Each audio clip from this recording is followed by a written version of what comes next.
Dans cette vidéo, je vais, en essayant de répondre à la question pourquoi un repère sphérique, montrer les propriétés de celui-ci, les règles de calcul, de position, et surtout donner une idée des situations où ce repère est plus approprié qu'un autre. Pourquoi déjà se placer dans un repère cylindrique, sachant qu'on a le repère cartésien qui nous identifie la position d'un point M, X, Y, Z de façon unique grâce au vecteur OM qui vaut XI plus YJ plus ZK, I, J et K étant les vecteurs unitaires de la base du repère cartésien. Donc pourquoi se priver d'un repère cartésien?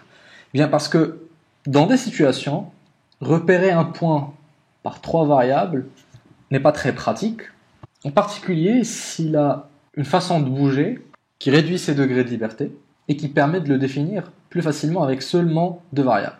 Regardons si par exemple le point M se déplaçait dans une sphère de centre O étant le centre du repère, et de rayon fixé R. Si M se déplace sur cette sphère, il ne serait pas très pratique de le positionner avec X, Y et Z, mais plutôt avec deux angles.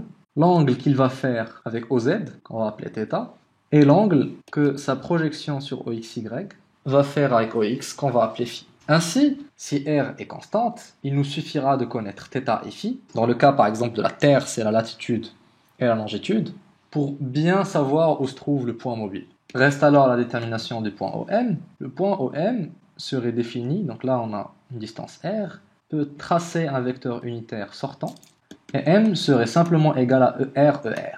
Et le vecteur ER contient déjà les informations θ et φ. Ainsi, dans le repérage cylindrique, un point M sera repéré grâce à sa projection sur plan XY, l'angle qu'elle fait avec OX qu'on va appeler φ, et l'angle que fait le vecteur OM avec OZ qu'on va appeler Eθ. La base du repère sphérique est constituée d'un vecteur qui va dans le sens d'évolution de θ, qu'on appelle Eθ, un vecteur qui va dans le sens de l'évolution de φ, qu'on appelle Eφ, donc Eφ suit l'évolution de l'angle φ, et du vecteur ER qui lui est porté par le rayon que fait la sphère sur laquelle se déplace M. Donc le rayon liant O à M.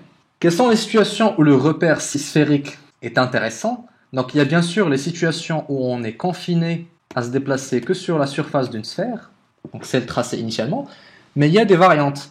Imaginons une situation où on subit une force radiale.